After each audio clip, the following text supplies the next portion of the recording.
Assalamualaikum warahmatullahi wabarakatuh. Sahabat Long Lenok Channel, apa kabar semuanya?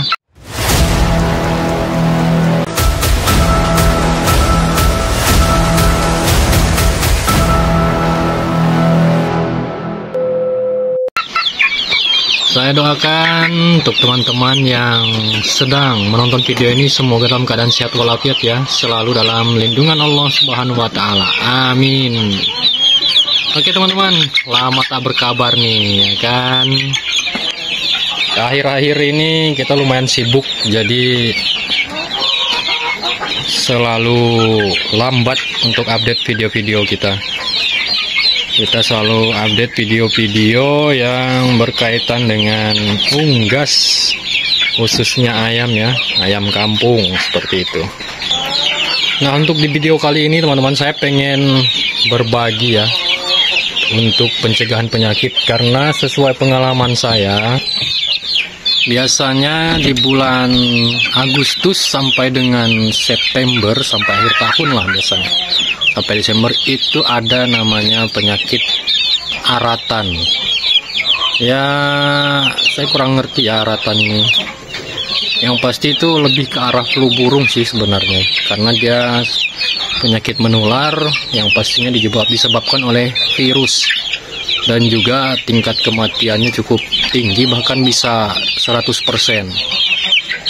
Jadi sejauh ini penyakit itu susah ya untuk diobatin, bahkan saya juga pernah ngalamin,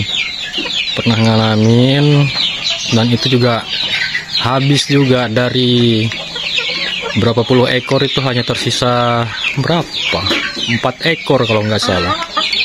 Nah, jadi intinya penyakit itu ada yang bisa disembuhkan, ada yang tidak, tergantung penyebabnya atau apa ya. Intinya dia ada yang disebabkan oleh bakteri, virus, jamur, kutu, dan seterusnya. Karena ini di bulan September, saya pengen fokus kali ini membahas untuk penyakit aratan, atau saya anggap itu flu burung teman-teman. Saya anggap itu flu burung. Jadi itu disebabkan oleh virus. Nah, seperti yang saya katakan, virus tidak ada atau belum ada obatnya. Nggak tahu ke depan ya perkembangan teknologi, kemudian ilmu-ilmu di bidang peternakan. Yang pastinya kalau untuk virus tidak banyak yang bisa kita lakukan selain dari melakukan pencegahan. Nah, banyak cara untuk melakukan pencegahan, yakni menjaga kebersihan kandang, kemudian pemberian vitamin, obat-obatan, vaksin, jamu-jamuan, seperti itu ya. Atau ada metode lain, misalkan rutin memandikan ayam kemudian dijemur ya, kalau ayamnya skala hobi ya, 1-2 ekor. Tetapi yang pasti kalau ayam jumlah banyak, yang dapat kita lakukan adalah vaksin. Ya terserah teman-teman mau banyak atau sedikit. Namun yang saya kadang sesalkan, ada beberapa mungkin teman-teman yang menganggap memelihara ayam dengan skala rumahan, skala kecil lah, di bawah kurang dari 50 ekor, tidak perlu divaksin, tidak perlu diberikan vitamin, cukup diumbarkan begitu saja. Itu bertolak belakang dengan ya khususnya saya ya, atau ada peternak-peternak lain yang mungkin sepemikiran dengan saya. Kalau saya akan tetap saya lakukan vaksin. Ini jumlah ayam saya nggak banyak teman-teman, nggak banyak. Nah, karena ini memasuki memang bulannya atau musimnya, maka saya lakukan pencegahan dengan pemberian vitamin, kemudian juga ini dengan vaksin. Jadi kita bisa memvaksin ayam ini dengan jenis vaksin tertentu ya. Kalau saya menggunakan ini HI, H5N1 dan H9N2. Ini untuk pencegahan. Jadi di beberapa pendapat teman-teman yang lain itu beranggapan kalau hanya memelihara ayam dengan jumlah sedikit, populasi sedikit, nggak perlu repot-repot divaksin. Loh, justru ya teman-teman, dengan kita memelihara dengan jumlah kecil, itu kita manfaatkan untuk belajar bagaimana caranya memvaksin, bagaimana menghitung kebutuhan pakan, bagaimana desain kandang, dan seterusnya. Justru itu yang kita manfaatkan untuk belajar.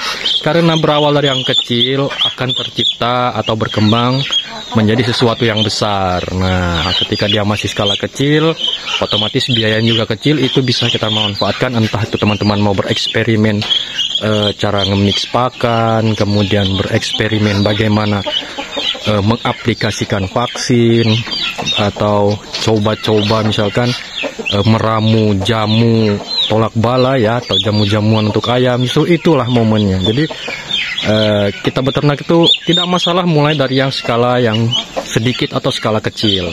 Kita gunakan itu untuk menambah ilmu, terus mempraktikkan apa yang kita dapat. Misalnya teman-teman dapat informasi dari peternak lainnya, bisa diterapkan karena masih skala kecil.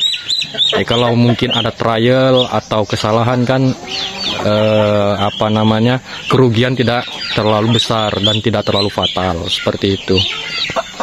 Sekali lagi kita fokus, kalau untuk penyakit itu lebih baik kita mencegah. Jadi pencegahannya itu berbagai macam, menjaga kebersihan kandang yang pertama, yang kedua memberikan vitamin kepada ayam atau jamu-jamuan, setelah itu memvaksin, seperti itu. Tidak perlu menunggu jumlahnya banyak. Kalau nunggu jumlah ternak kita banyak, baru kita mulai mau memainkan segala macam cara pencegahan, itu sudah, justru itu yang terlambat. Karena kita akan baru belajar, dan itu skala banyak, tentu saja risikonya tinggi. Justru kita belajar dari skala kecil dulu, yang sedikit-sedikit dulu, biar resikonya itu minim ya, minim resiko, seperti itu. Dan juga kalaupun ada kerugiannya tidak terlalu besar. Kemudian kita berbicara kos atau biaya. Kita sudah melihara ayam, ditambah vaksin, obat-obatan, itu akan nambah kos atau biayanya. Nggak masalah itu nambah kos atau biaya. Justru dengan bertambahnya biaya, itu juga akan memberikan feedback yang tidak akan mengungkiri atau tidak akan mengkhianati hasil.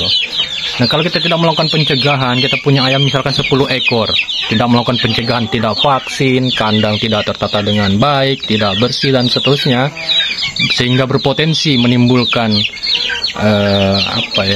bibit-bibit penyakit, berpotensi untuk mengancam kesehatan ayam teman-teman. Justru di sanalah kosnya akan rusak semuanya. Ini kita pelihara ayam dari kecil, kemudian membesar, taruhlah ini sudah umur 6 bulan, sudah siap bertelur nantinya. Dan ternyata ini ayam tidak divaksin, sudah kita beri pakan dari kecil sampai umur 6 bulan.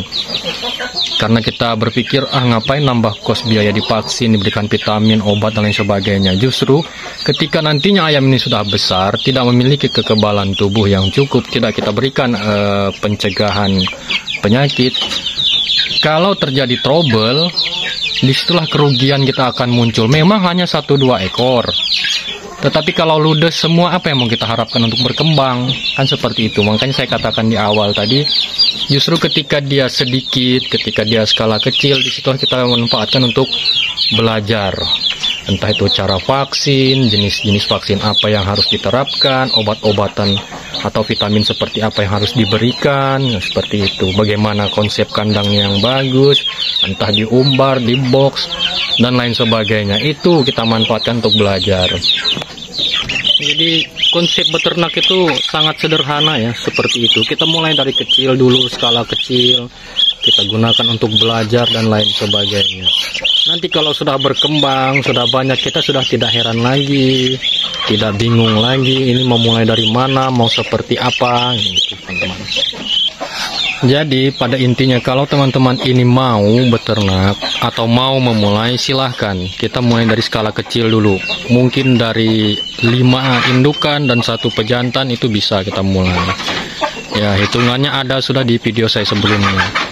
Dan karena ini musim penyakit, jadi usahakan teman-teman itu melakukan pencegahan sedini mungkin dengan pemberian vitamin, dengan melakukan vaksin, seperti itu.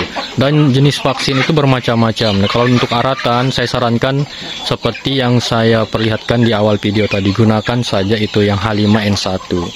Itu vaksin untuk penyakit aratan, karena itu yang biasa saya gunakan.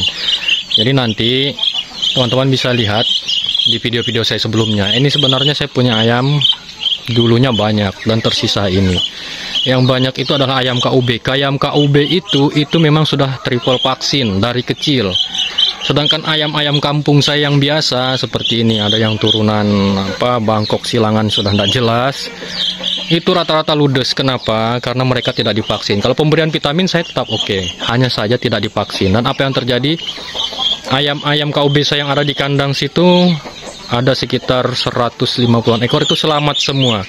Dan yang di umbaran sini, jadi ini adalah kandang umbaran saya, teman-teman, kandang umbaran. Sekarang diisi mentok nih. Ini ayam-ayam kampung saya. Itu ludes semua, habis. Dan serunya dan yang lebih keren menurut saya itu ayam di sini habis. Jadi saya kalau memberikan pakan itu biasanya untuk ayam-ayam di kandang situ dulu, baru masuk ke kandang umbaran sini. Dan alhamdulillah yang di sana ayam-ayam KUB itu nggak terserang penyakit. Padahal ini kalau jaraknya dihitung hanya berapa ini dari sana ke sini, hanya berapa meter. Dan itu saya keluar masuk di kandang itu, dari kandang yang terkena penyakit masuk ke kandang yang ayam sehat, itu nggak ada masalah. Di situ saya melihat bahwa vaksin itu berfungsi seperti itu ya teman-teman. Jadi saran saya, kalau memang teman-teman itu serius beternak, silahkan lakukan pencegahan, rawat yang benar ternak teman-teman agar bisa berkembang dan kita juga dapat mendapatkan manfaat atau hasilnya seperti itu. Jadi intinya kalau beternak itu jangan terlalu menutup diri untuk ilmu-ilmu, kemudian juga jangan selalu sering mengikuti apa yang disampaikan orang. Dapat ilmu sedikit langsung terapkan, jangan. Dipilah-pilah dulu sesuai dengan kemampuan, sesuai dengan logika, itu yang teman-teman gunakan. Seperti itu. Jadi ini konten ini benar-benar mencoba untuk menceritakan sedikit pengalaman saya, dan juga saya harap ini menjadi sedikit informasi untuk teman-teman yang beternak ayam khususnya, seperti itu. Sekian dari saya akhiri. Assalamualaikum warahmatullahi wabarakatuh, and see you, bye bye.